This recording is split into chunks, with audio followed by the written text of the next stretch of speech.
I don't look like a Muslim. I'm not dressed in a jalaba. I don't wear an Arab turban. So, telling people I'm Muslim is my kind of way of doing that. And I don't hesitate. I mean, I've heard of a few instances where people actually say to us, Muslim? Why would you become Muslim? And I try to tell as many people as possible. If you look back to 2016, 2017, it was simply something that would not happen. What's your thoughts on these attacks that are taking place on Jewish people around the world? The question would be is, what do you think my response would be to that? In 2020, there were 3.8 million Muslims in the United States. And in the UK, 5,000 to 6,000 people convert to Islam every single year. This is Q's News, UK Now, and I am Curtis Hinton. Today, I'm joined by Khalil Mitchel. Hello and welcome to the show. Thank you very much for having me. The reason why you're on the show is because you are an Islam convert. Muslim convert. Muslim convert. I suppose. I mean, we typically call people who become Muslim new Muslims, but I've actually been Muslim for around 25 years now, so I don't know if that's the right terminology. So you're still a new. You converted in 2001. Yes. So your story, you converted 6 days before 9/11. It was an interesting timing. I happened to be in Damascus. I went to Damascus with an interest in finding out more about Islam with the man who was introducing me to Islam. And we felt that was a worthy place to go. Obviously, we were there for about 2 weeks, and then I became Muslim, which was a kind of gradual process. And again, I've been learning about it prior to going to Syria, prior to going to Damascus. But lo and behold, around 6 days after I became Muslim, after I said Shahada, we visited Aleppo. And the day we arrived in Aleppo, the World Trade Centers were under attack. And of course, it was horrifying. It was a complete shock for us. And everyone was shocked. Or the Muslims were shocked and the non-Muslims were shocked. It was a very, very unusual time, you could say. So you were in your mid-20s when you decided to convert? Yeah, around that.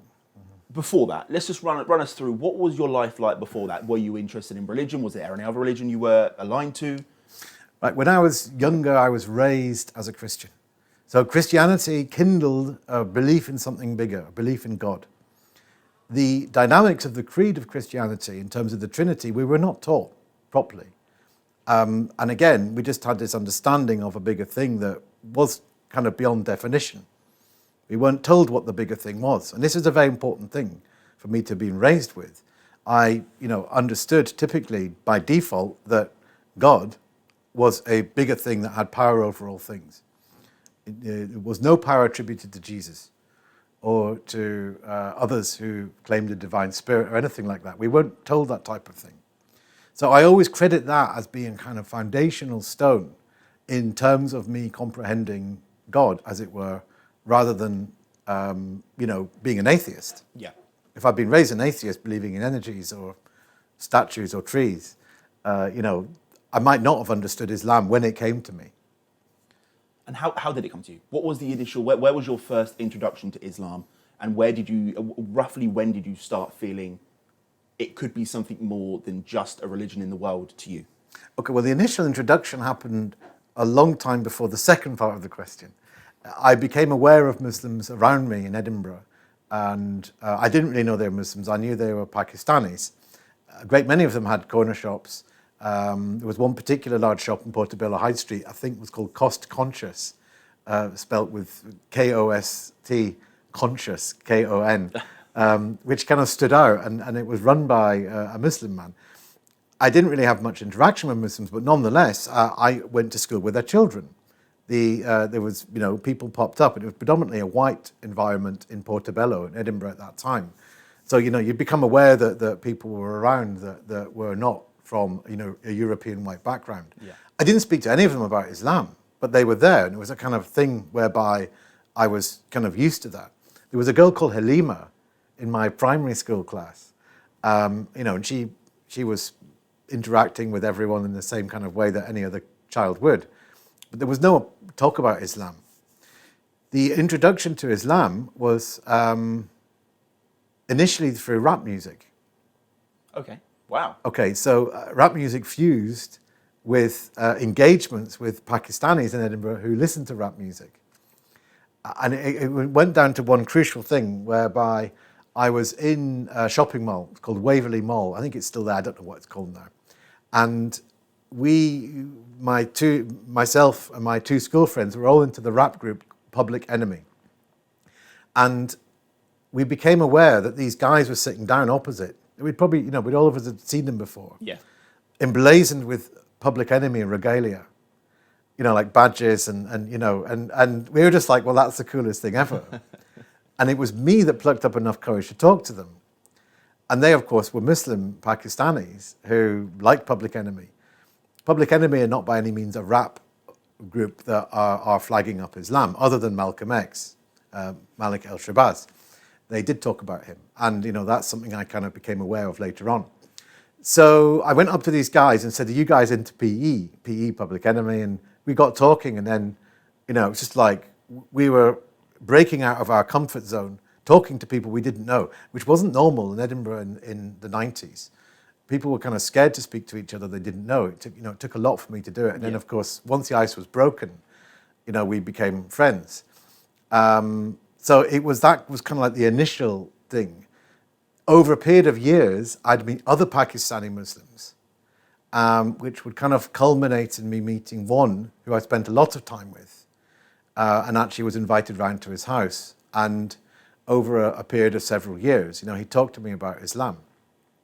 Would he be preaching it, or would it just be in passing and you're asking a question and it reverted back to Islam because that's what was the source of the conversation? It came up from time to time, but when it did, it was of a forceful kind of form in terms of, he'd ask me, he'd talk about Islam, and I'd come up with my typical thing with, I believe in something bigger, but I don't follow religion.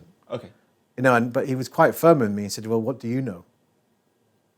And that kind of like shook me up. Yeah. And what do you actually know about these things? So then he told me things like the hadith, scriptures, descriptions of the Messenger of Allah, sallallahu alaihi wasallam, Muhammad, sallallahu alaihi wasallam, and he said that there's many instances where he spoke about things that to do with the future, and he gave me a few examples, and basically that stood out. I was like, okay, so this is something interesting. So the very first time I ever had an inkling of anything to do with Islam was somebody telling me things of somebody prophesizing the future. And a man that lived 1,400 years ago who was prophesizing the future, speaking about things in a manner that, actually concurs with what happened, loosely. I want to talk about what your family and friends thought of when you became a Muslim. 2001, obviously, very controversial time for Islam. People blaming a religion for the attacks in America, in New York. When you told your family and friends you were converting to Islam, what were their responses? Well, I told them after I became Muslim. Okay, so they had no idea before? No idea. Wow. I had started praying before I went to Damascus. And they didn't know that was happening? No, okay. Nobody did.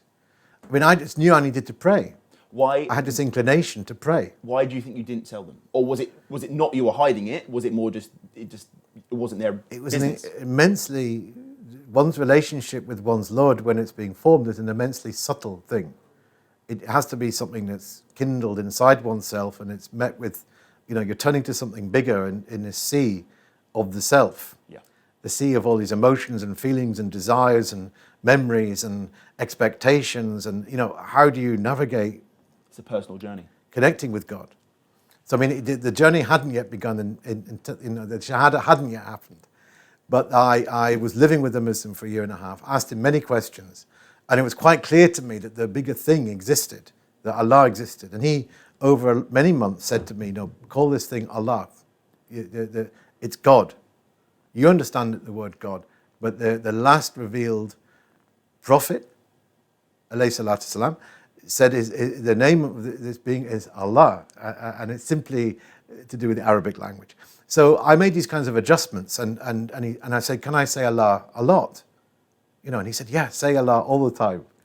So I'd be going to make a cup of coffee in the kitchen, and I'd start saying Allah, Allah, Allah, Allah, as I was doing it. And, my friends were waiting in the front room, and It wasn't going to be any conversations about Islam with my friends. Yeah.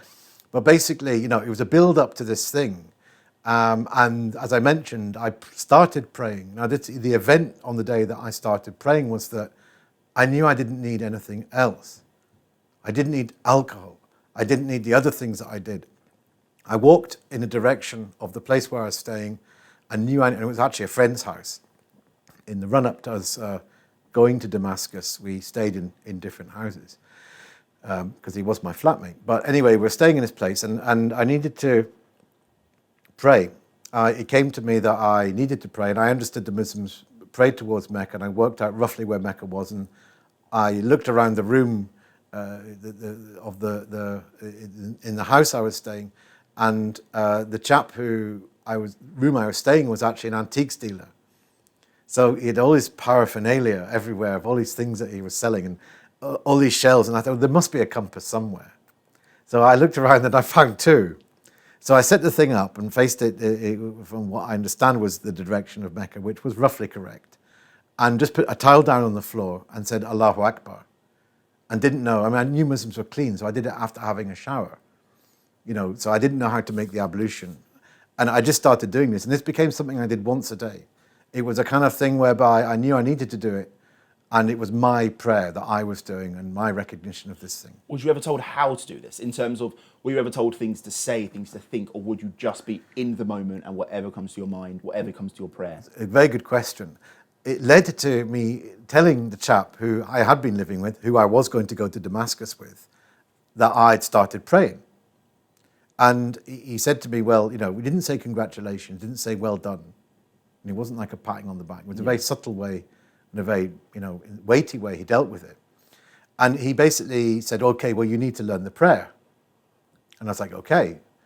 And he got a sort of A4 piece of printer paper from the coffee shop we were sitting in, that's probably what they had, and just proceeded to write down, Bismillahir Rahmanir Rahim, Alhamdulillahi Rabbil Alameen, Ar-Rahmanir Rahim, Maliki Yawmiddin, Iyaka na'budu wa iyaka nasta'een. Ihdina sirat al-mustaqim, sirat al-ladina an'amta alayhim, ghayril maghdubi alayhim, waladdallin. Ameen. In transliteration. Of course, it's not in Arabic. Yeah. You pronounce it in Arabic. And he said, look, reading the prayer in Arabic has a weight and a validity. And, with this particular thing, you need to read it in Arabic. So I then had this prayer, the sheet that traveled with me for several weeks. And the whole prayer was transliterated. And of course, that took me to Damascus and back again to Edinburgh. And I was reading on that. And I memorized the prayer from that to read it in Arabic. So I started doing it once a day. When I arrived in Damascus with him, he said, well, you best do what the people here do. And the people here pray 5 times a day. So I took it upon myself to join in to do the 5 prayers. For those who don't know why do you pray 5 times a day? The answer is why we do it is that it was revealed through Muhammad sallallahu alaihi wasallam, peace and blessings be upon him. It was revealed through him that it's the minimum amount that man needs to pray to connect with the source.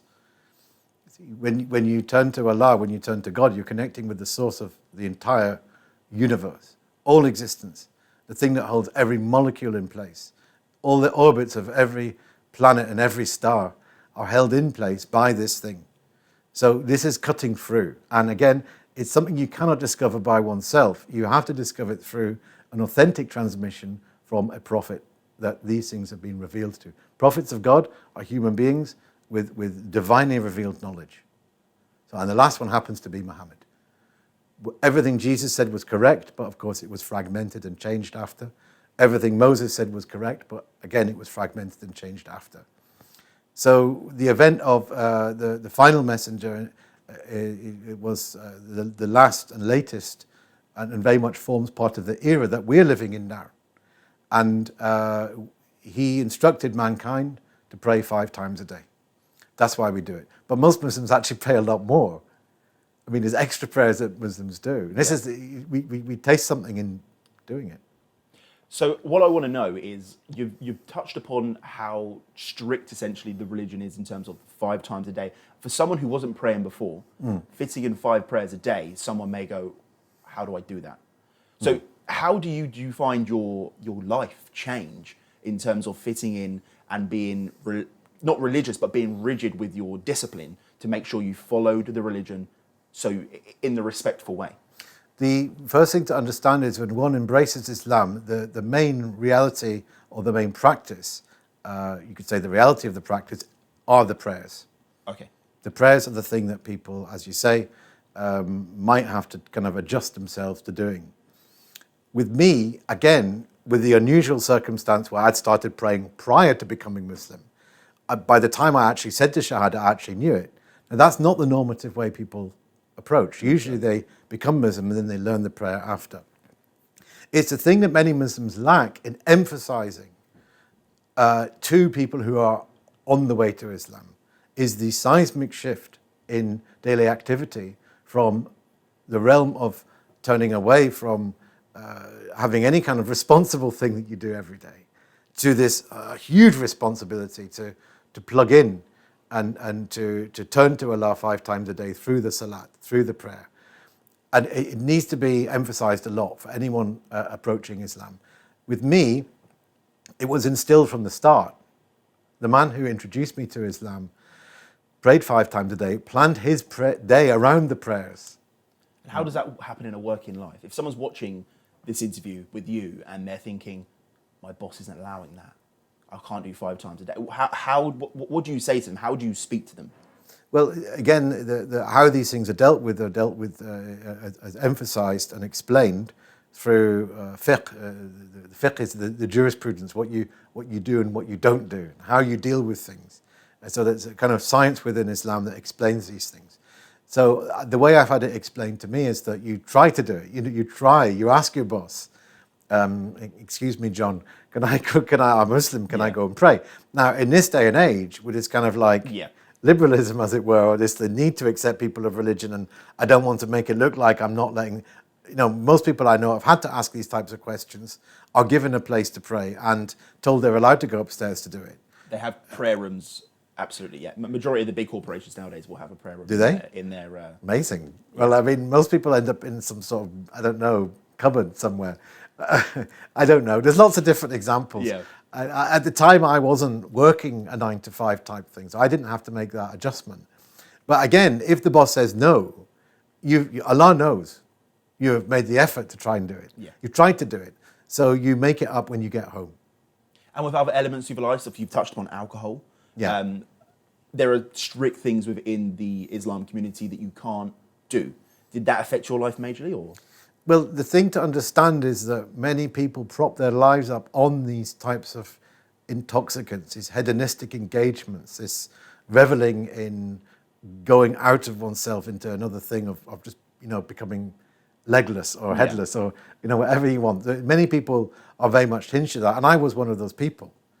These things are propped up as a kind of sedatives of dealing with the modern world that help us deal with the world. This idea you can get away to the pub and take a few of these drinks and then you're kind of sedated.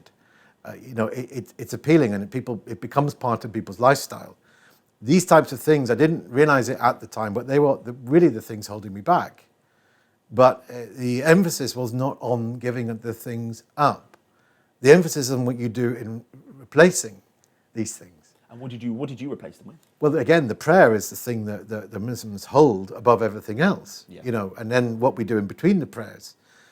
With the prayers themselves, you often don't feel anything when you do them, but you feel something in the time following. Or rather, the time following in between, let's say the early afternoon prayer and the mid-afternoon prayer, is going to have a different tonality and a different quality. And, for anyone embarking upon the prayer and getting into the prayer, it's important to know that they might not feel it within the 5 to 10 minute bracket of doing the prayer itself. But in some respects, there's more of a chance of you feeling something after.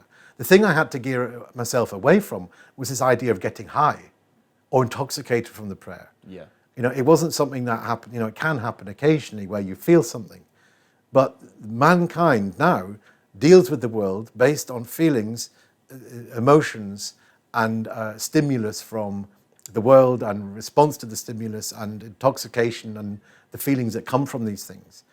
We build our lives based on this emotional response. So again, the meaning of the prayer is so vast, it cannot be pinned down and to say that you feel high when you do the prayer, or you feel of a certain way, lots of things don't really... The thing that I was told that was very useful is that the prayers that you don't feel like doing, you don't feel spiritual, and you go ahead and do it, they're the prayers that have more weight. But the weight that these prayers have might not be revealed to us in this life. It's something that holds up and is revealed, of course, after we die. Everything is counterbalanced with this occurrence of what happens after we die. And that's why we pray. I'm going to use the term Islamophobia. Yeah.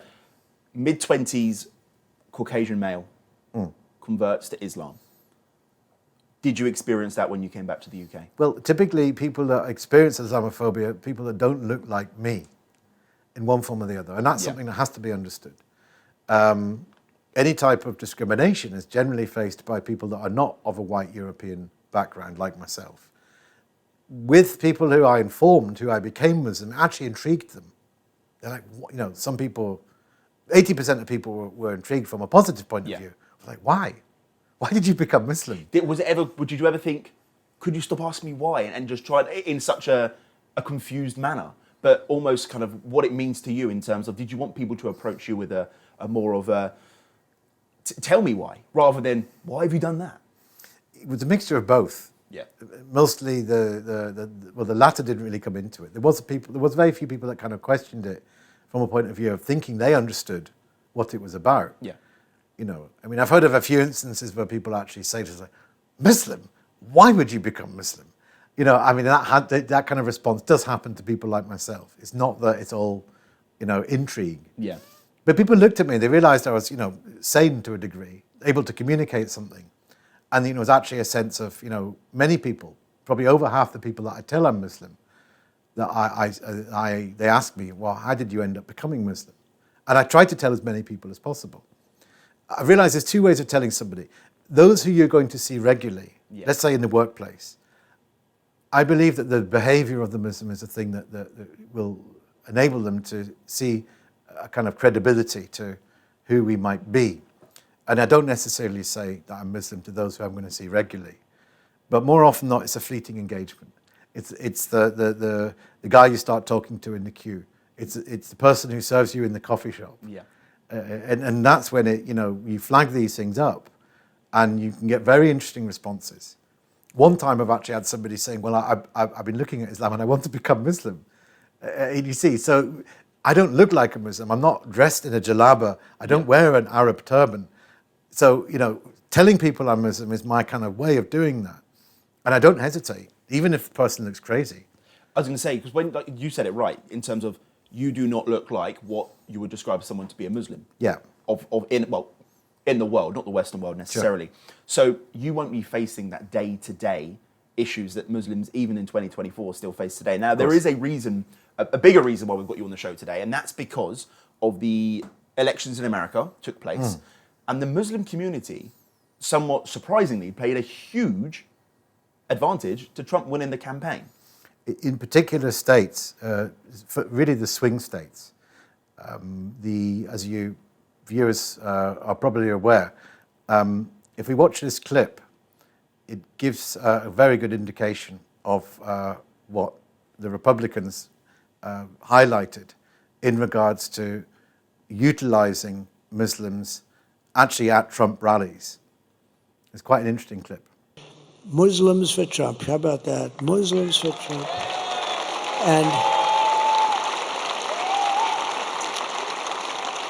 And it's become a big movement in Michigan, a beautiful movement. And you know what they want? They want peace. They really do. They don't want to be in wars. They're very smart. And you know, it started off as a little thing and it's grown and grown and grown. And now we have a much bigger vote than they do. Can you believe that? Because they said these people are stupid. All they want to do is, they didn't know what to do. Actually, they were in between, and she has no idea. She doesn't know where the she is. She can't. And they liked me, and I like them. And let me just tell you, they want peace. They don't want to fight. And they're not involved in the terror and all the things that are going on. They're great people, and it's an honor for them. I don't know where they are, but Muslims for Trump, if you want to stand up, because this was a really great. Thank you very much. Thank you. So as you can see, there's a seismic shift. And again, one cannot become intoxicated with this idea of, oh, Donald Trump supports Muslims. He's not interested in Muslims, really. Yeah. It's obviously to get votes.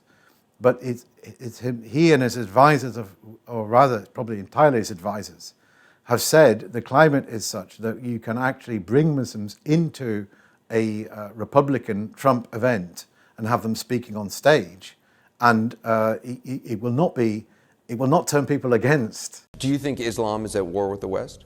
I think Islam hates us. There's something there that there's a tremendous hatred there. There's a tremendous hatred. We have to get to the bottom of it. There is an unbelievable hatred of us. In Islam itself? You're going to have to figure that out, okay? You'll get another Pulitzer, right? But you're going to have to figure that out.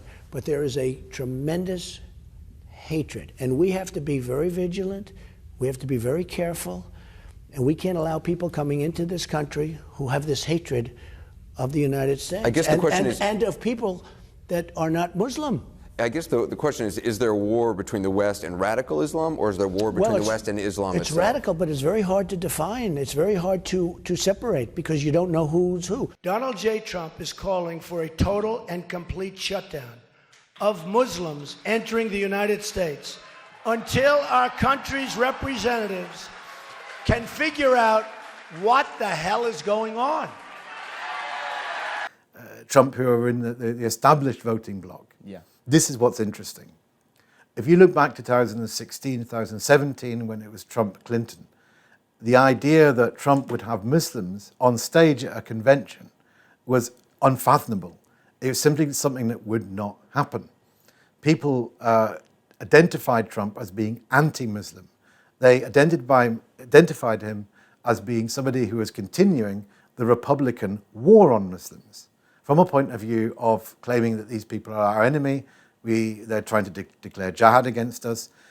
So, you know, the fact there's been a type of change, and it's not that all the Republicans, and certainly the people campaigning with Trump, it's not that they're all pro-Muslim, or it's not that they understand Islam, but the mere fact that he was advised to get a group of Muslims on stage, obviously to get votes, means that there's a type of change occurring from a point of view of the right wing, or the Republican base, the Republican bloc, which is typically identified as being anti-Islam, to some degree can be coerced or it can be guided to accept Muslims if they support Trump. Yeah. And of course, this is a criteria. So there's a type of change occurring that's very interesting. And it's not from a point of view of the Republicans becoming Muslim. That's not what's happening. I mean, Muslims were traditionally more Democrat, especially because of the way the Republican Party are. 100%. Biden got 65 to 70% of the Muslim vote back in 2020. Kamala got 50%, around about 50% they're estimated at the moment, of the Muslim community this time round. Key states, as you say, Arab and Muslim communities in Michigan, put it down to the fact of how they've handled the situation in Gaza and with Israel, as to why Kamala has been affected. Is that something you can align with, or something you can see as the fact that they've failed to help the Palestinian Gazan people?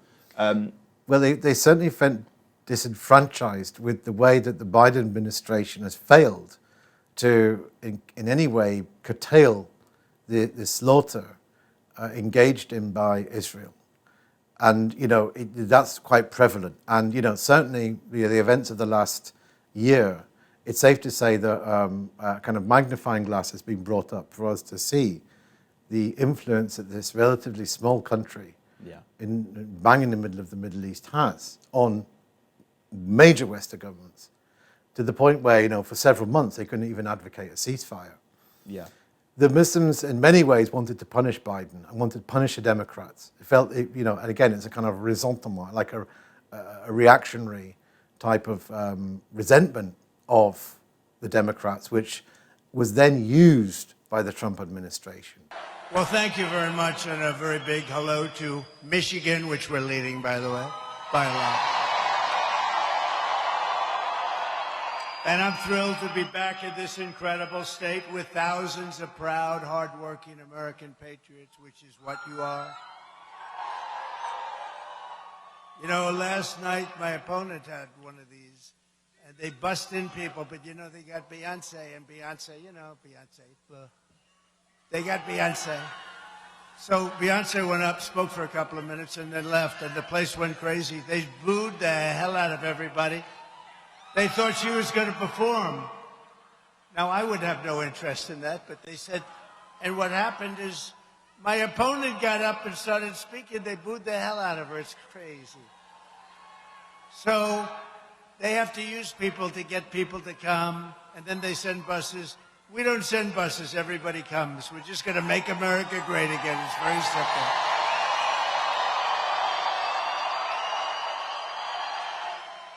I thought I'd tell you that little story because you'll never hear it from the fake news. They don't talk about it. They wouldn't tell you stories like that. So I'd like to begin by asking a very simple question. Are you better off now than you were 4 years ago? I think so. I think so. I doubt it. I doubt it. I'm here today with a message of hope for all Americans. With your vote in this election, we will end inflation. And you know what? It's we, not me. We will stop the invasion of criminals into our country. And I will bring back the American dream for your children and for yourself. This is all you need to know. Kamala broke it. I will fix it. It's going to be very, very interesting. We'll fix it.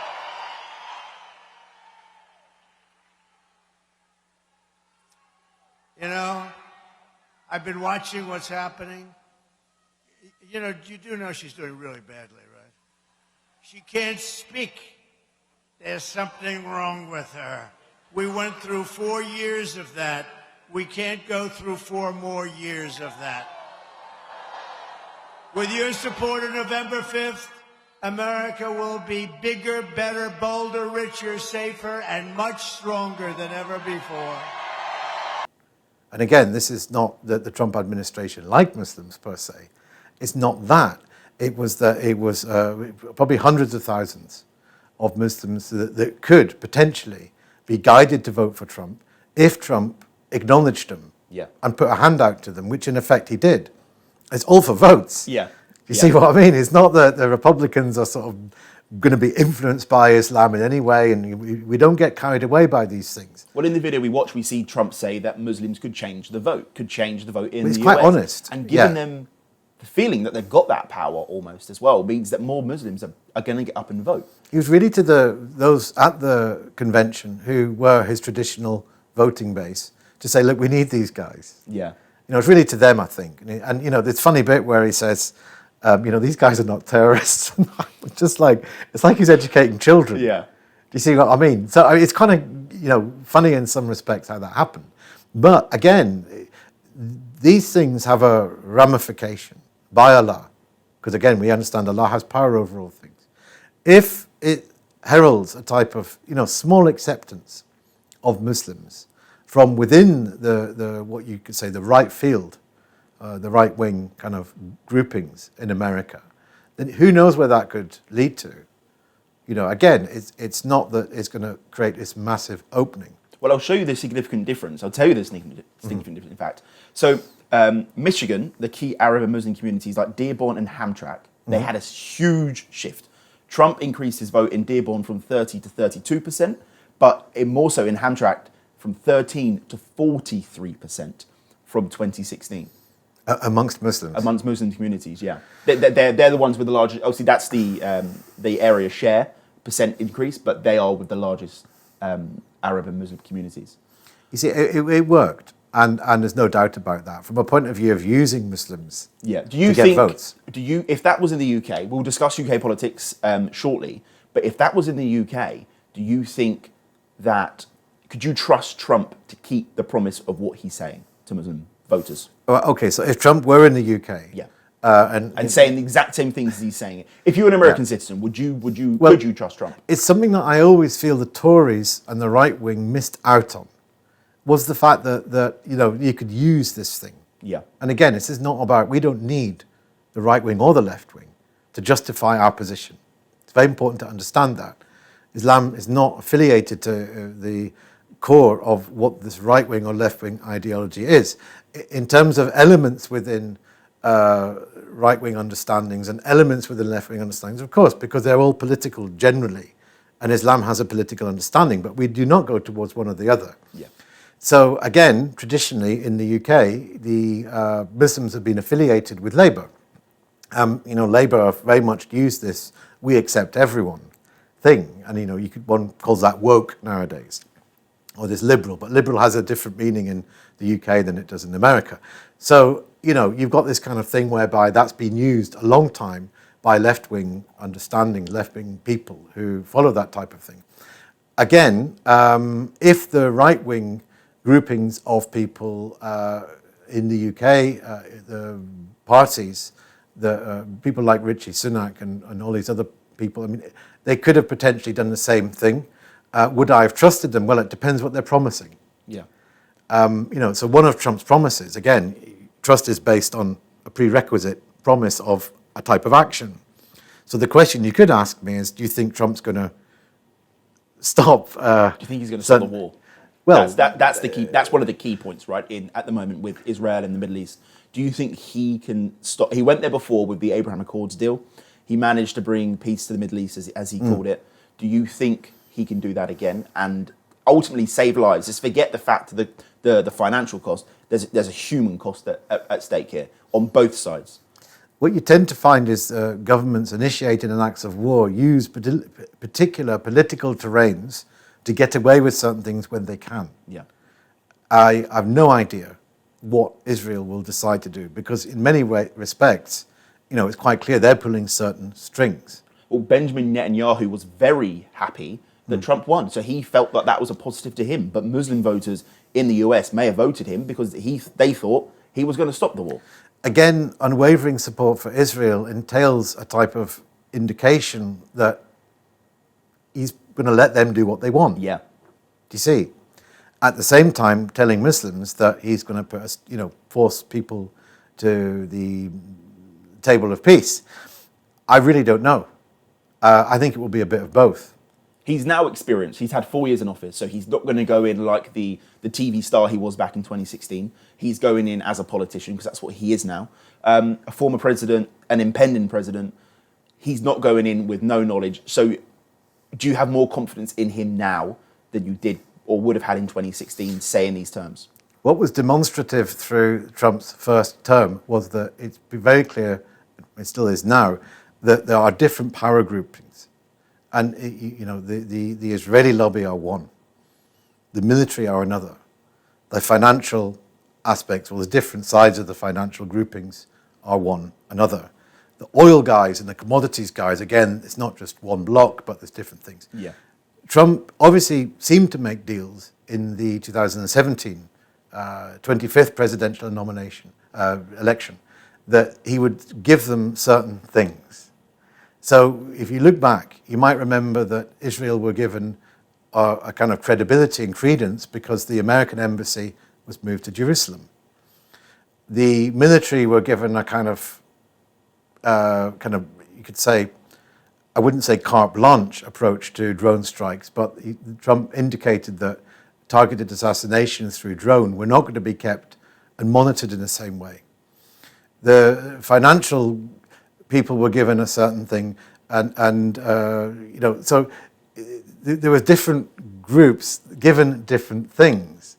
Now, what happened towards the end of his administration it's clear that with several of those groupings that he initially kind of placated and gave them, what they wanted, turned against them to some degree. So there's lots of generals, for example, when he talked about withdrawing the troops from northern Syria, many generals were is this guy crazy? Because the general way these things work is that once America get a piece of land militarily, that's then used and kept for indefinitely. The bases are there. I think he said he was going to withdraw all the troops from northern Syria. In the end, he didn't withdraw them all. He withdrew several dozens of thousands. But again, that was something that infuriated the generals, the military bloc, because that's the ideology behind that, Yeah. of taking land and keeping it. Israel were, I think, to some extent infuriated by his dismissal of John Bolton, who is quite obviously a staunch advocate of Israel. And, I think that was something there. And then, of course, the debacle happened where he was advised to assassinate Qasem Soleimani. That happened quite quickly after John Bolton's removal. Yeah. So, I don't know. I don't quite know what that means. It's quite clear that somebody made the suggestion, and it was worded in a way that did not indicate the full impetus behind what that would lead to. Yeah. It was like somebody on the terror watch list. It's making a decision without all the information potentially. Yeah. Exactly. Yeah. So, do you see? So there's certain things that happened that were his kind of pushing forward with things that upset people to some degree. Yeah. He didn't rock the boat to a degree where the boat would capsize.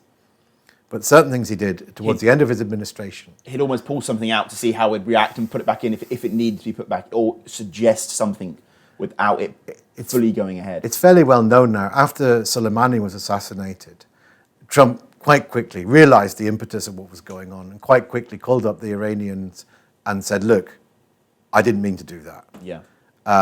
We're going to give you, a way in which you can save face. And, it's fairly well known. It's been corroborated by another friend who's a journalist. Is he gave them the base to bomb. I think it was in Iraq.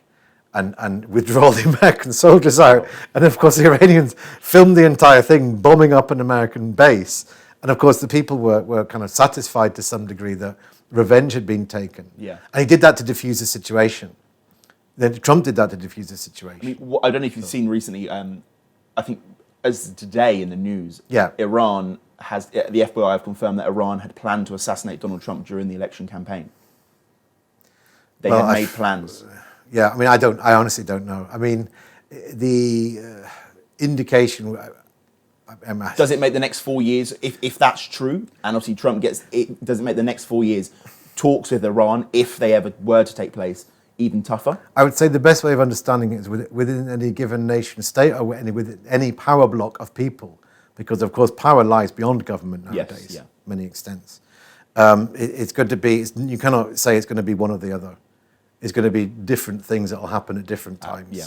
It's not going to be a black and white support or no support. I'm quite sure that, if Trump is seen as, in some ways, giving lip service to the idea of ending the war against the Gazan people, that, Iran will kind of be given a type of credibility from that, Yeah. even if it doesn't happen. Even the fact he'll talk that up. Do you see? So I don't know what the story is in regards to.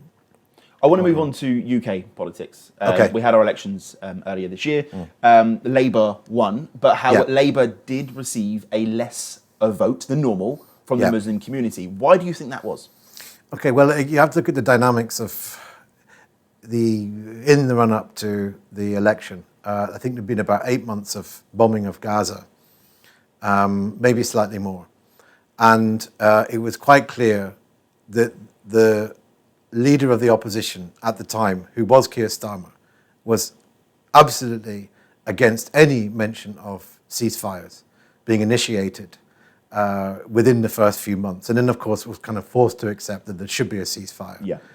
And it was quite clear to many Muslims that this man had no interest in supporting the weight or supporting those who are being annihilated by this response to what happened on October the 6th, which of course is part of an ongoing campaign to interfere in that area, which is Gaza. So that was demonstrated quite clearly by Keir Starmer, and people understood, Muslims understood, that this man does not have any interest in Muslims or stopping Muslims from being killed. So from an outside perspective, someone who isn't Muslim, he wasn't helping a country, a civilization, potentially stop a war. Yeah. As a Muslim, do you see that as he's not helping Muslims or he's not helping the country? There's lots of reasons why people in power do things that they do. It's not easy to generalize. Yeah. It's not when they give a type of permission, you could say, for certain groupings of people to be killed. One can't always attribute it to being to do with religion. It can't always be attributed to that. More often than not, it's to do with money. Yeah. And there's a whole thing there with Gaza and the significance of that area geopolitically, meaning in terms of it being an area of strategic interest. Many Muslims do feel that people like Keir Starmer, whoever gives a green light to Israel, are trying to kill Muslims, and the agenda is to kill Muslims, and or to raise Israel up to the point where it, all the things that are in some ways spoken about in terms of what they want to do actually happen. There's different reasons, there's different levels of understanding and emotion attached to Muslim groups. I wouldn't like to say it's one thing. I'd like to ask you the question of, what are your thoughts on the attacks on Jewish people around the world? From the colleges in America where they're refusing to allow Jewish people in, the students, to the recent football fan attacks on the Jewish team that was traveling in Holland and Amsterdam. What are your thoughts on that? Because Islam is a peaceful religion. When at the heart of it, it's peaceful. Now it's Muslims versus Jewish people. What's your thoughts on these attacks that are taking place on Jewish people around the world? The question would be is, what do you think my response would be to that? From understanding the religion, I'd say you'd be against it. Well, that's your answer. We So don't endorse any types of attacks on particular religious groups. So those who are doing it, who claim to be part of Islam, what's not your message to them, but what would you try and say to them? I've no idea who these people are. Being part of Islam, they're not following Islam by engaging in a type of act against any individual who's representing something that somebody deems as an enemy. It's not permissible. Yeah. You can't do it. So I don't have any message to them. I don't know who they are. I don't think they'd listen to me anyway. More often than not, of course, within all religions there are extreme groups. Yeah. There's extremist Jews. There's extremist Christians, and there's extremist Muslims. Or rather, there's extremists who claim to be Jewish. There's extremists who claim to be Christian, and there's extremists who claim to be Muslim. And all of these things have to be understood as being part of, in essence, a deviation, a breakaway from the core creed of each of those different, what you could call religions. Yeah. We don't call Islam a religion, it's a deen, it's a path. But again, there's lots of things that Muslims can misinterpret, or rather political leaders can misinterpret from Islam, in the same way political leaders have misinterpreted Christianity, and to lead individuals to engaging in acts of violence that are impermissible. And is that people exploiting the religions for their own good? With the First Crusade, Pope Urban had to categorize the Muslims as being animals to get these good Christian people to go and engage in war against them. Because the Christians jumped up at the time of the First Crusade, before the First Crusade, and they said, well, we can't kill other humans. The Bible's against killing other humans. And then, of course, that was basically, actually the Muslims are not human.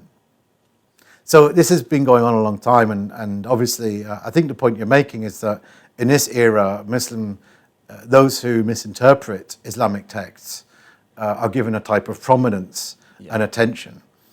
Anders Breivik proclaimed himself, from what I understand, to be a Christian. Obviously it's not.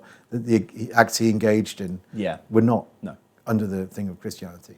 So why do you think the media are covering? Because like you say, every religion has these extremists, has these extreme people who are taking the religion as their defense, if you like. Why do you think the media focus on Muslims more than any other religion? Well, there's different sides of the answer. Rather, there's different answers to cover different sides. The general norm in terms of the way the world is heading towards runs contrary to Islamic teachings. You could say economically. Yeah.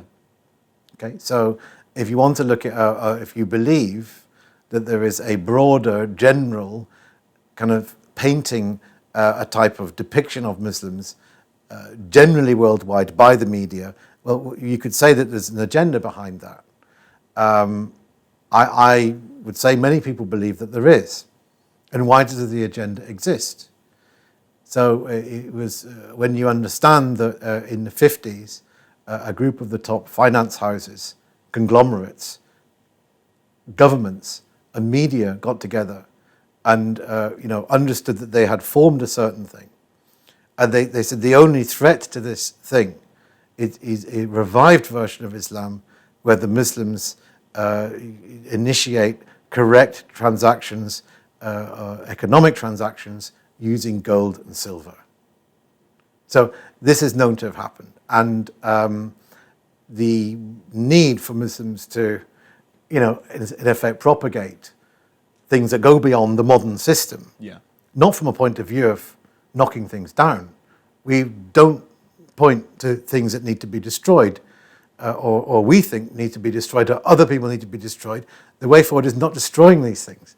The way forward is calling to Islam, calling to the permissible trade and usage of halal currencies. And you point to Islam.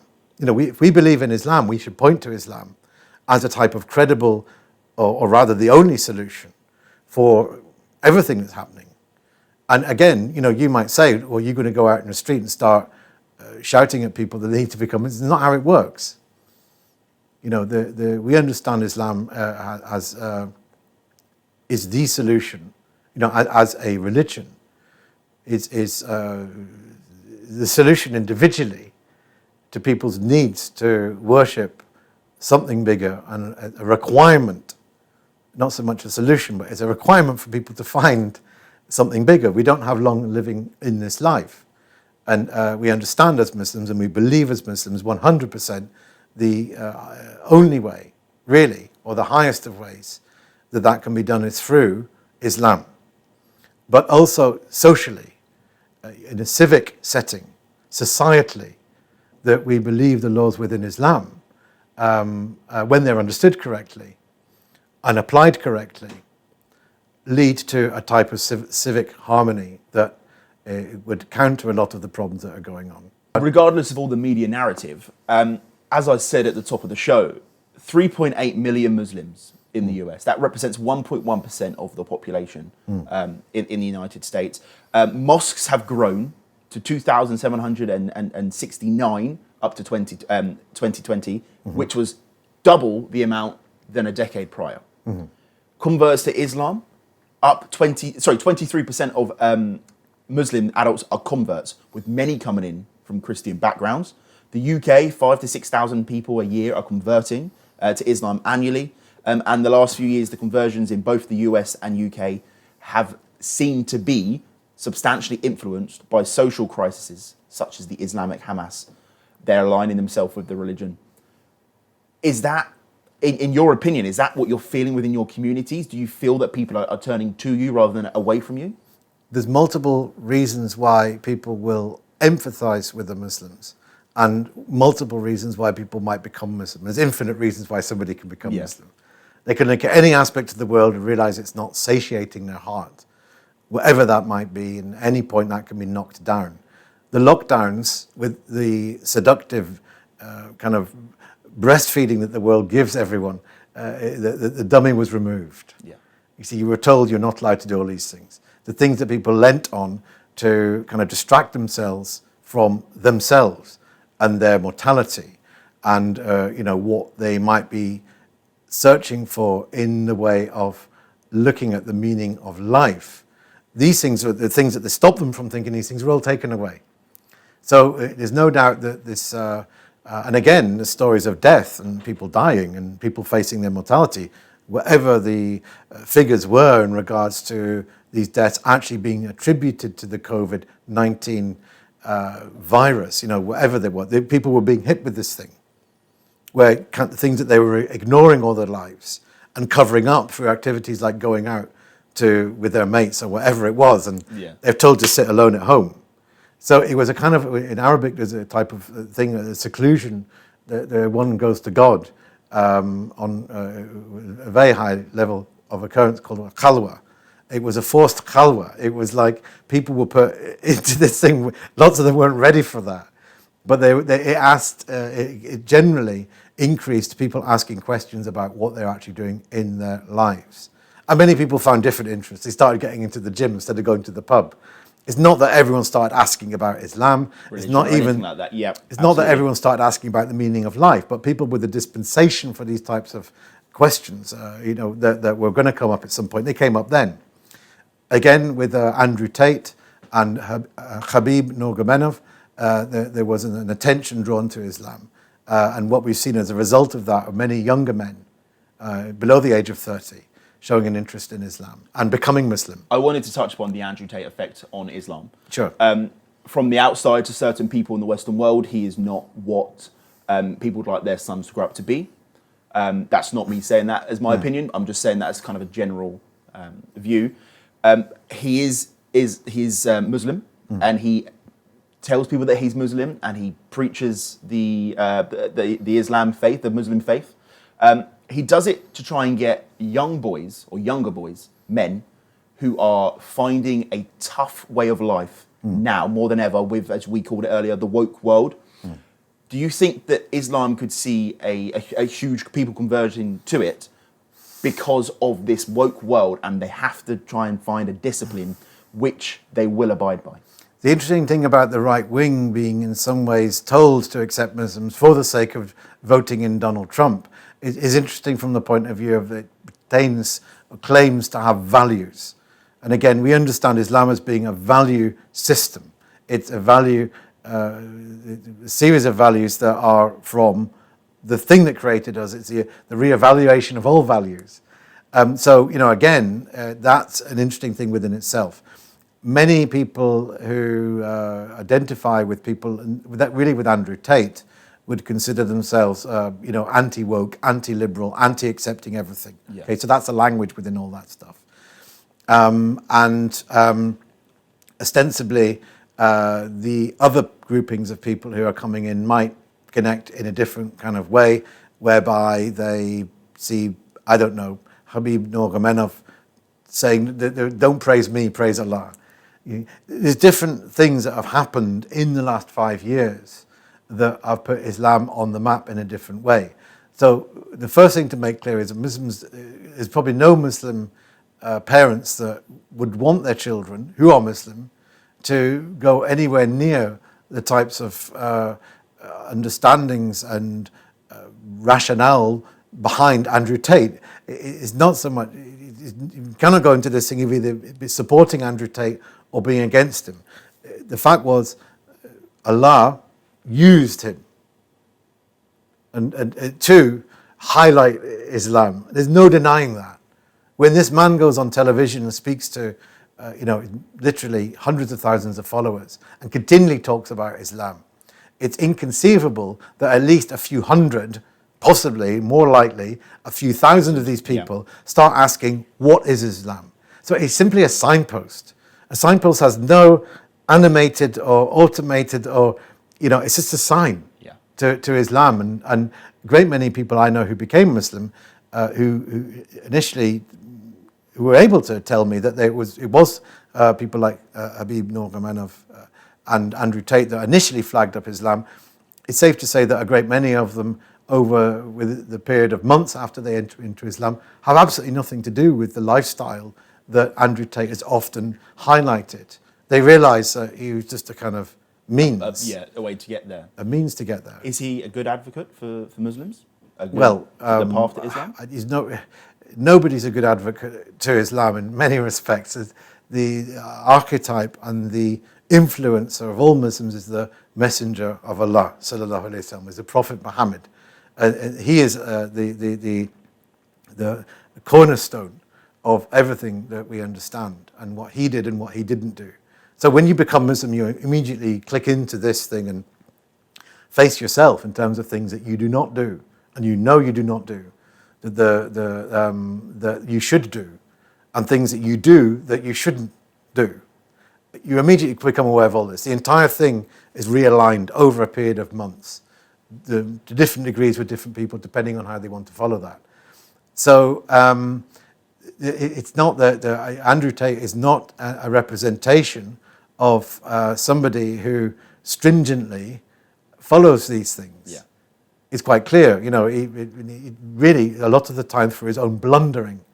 This stuff about the refugees, many of whom are Muslim. Yeah. His disparaging remarks against refugees obviously infuriated a lot of Muslims. So we've got to stop putting our hope in people like these Andrew Tate, and we can't expect anything from them. But we have to know that the hand of Allah was behind the occurrence of them from a point of view of them raising Islam Has done it up. for a reason. Yeah, they can plan, but Allah is the greatest of planners. And there's no doubt that Islam has been given a kind of prevalence through influential people. 20 years ago, you were never going to hear about anyone. Before social media, before these influencers on YouTube, the famous people were Hollywood actors. And when were any of them going to sacrifice and put their heads in a guillotine by saying they'd become Muslim? Many of them probably did, but they weren't going to kind of like cut their ties with the means that feeds them through these huge, predominantly, whatever Hollywood influenced platforms. But why would they? They're not going to talk about things that they know are going to result in them losing favor with them and support from fans potentially. Exactly. So it leads me perfectly onto my final question. Sure. And that is, where do you believe, following the UK, the US elections, the involvement, the power the Muslim communities have around the world, where do you believe Muslims and Islam goes forward in the Western world? What does that look like? There's a few things that are kind of pop up every now and then. It's something I mentioned in the last interview, is that it's widely accepted that the UK Muslims are in terms of Muslims who are living in a Western terrain, are perceived as some of the strongest in any Western country. And you can look at that by, if you think about the Muslims in Canada, the Muslims in America, the Muslims in Italy, France, Germany, you can see that there's a kind of dynamic that they have whereby they're not necessarily as strong in Islam. Now, this is not a generalization. You cannot say all the Muslims in Germany are being affiliated from a Turkish background, affiliated with nation state, secular state ideology, and because of Turkey. You can't, a lot of them have, but a lot of them haven't. You can say that in France, generally the predominantly Algerian population, most of the Muslims in France are from an Algerian background. You can say they have been persecuted and ghettoized and debased by, as a political agenda. That has happened. But you cannot say that they're all weak in their Islam. Yeah. Because Allah tests who Allah wills. And wherever we go for as Muslims, with whatever form of persecution we face, we turn to Allah. And we understand Allah has power over all things. And the tests that we encounter, we are at an advantage if we take ourselves to turning to Allah in those situations. We are at an advantage. It's not easy to do when you're facing war, famine, and persecution, economic usurpation of your wealth. It's not easy to take these things to Allah, but this is what we have the potential to do. And it might take somebody several weeks or longer in a very testing situation before their iman, their faith goes up. But that's what all these things are for. So again, sorry to go off on a tangent. In terms of the future of Islam, I've no idea. I have absolutely no idea. It's such a huge thing. It's multi-varied different groupings and people and understandings and connectivity. And all I know is that in Norwich, where I am, we've been very blessed with some very credible people becoming Muslim. Predominantly men in the last 5 years, but a great many very articulate and strong women in the way that they are strong as women, and the men are strong in the way that they are as men, in different tones, different qualities, in different ways. We've been blessed with that, and all I can say is that from that point of view, I'm very optimistic. And with whatever happens, the enemies of Allah can plan, but Allah is the greatest of planners. They can plan, but Allah is the greatest of planners. And this is how we understand it. Haj, Khalil, Mitchel, thank you for joining me on the show today. Well, I hope you've learnt a little bit about Islam and the faith and Haj's journey too. I think it's quite important to understand the journey someone goes on, especially when they weren't born into the religion. So it was great to learn about the journey. It was great to learn about the views, and hopefully you've been educated a little bit about how the importance of the Muslim vote around the world has been, especially this year alone. And it sets its sights on being bigger with more years to come. Whether you are Muslim, whether you do follow Islam, or whether you don't, hopefully this episode has been informative for you. You've been watching UK Now on Q's News with me, Curtis Hinton.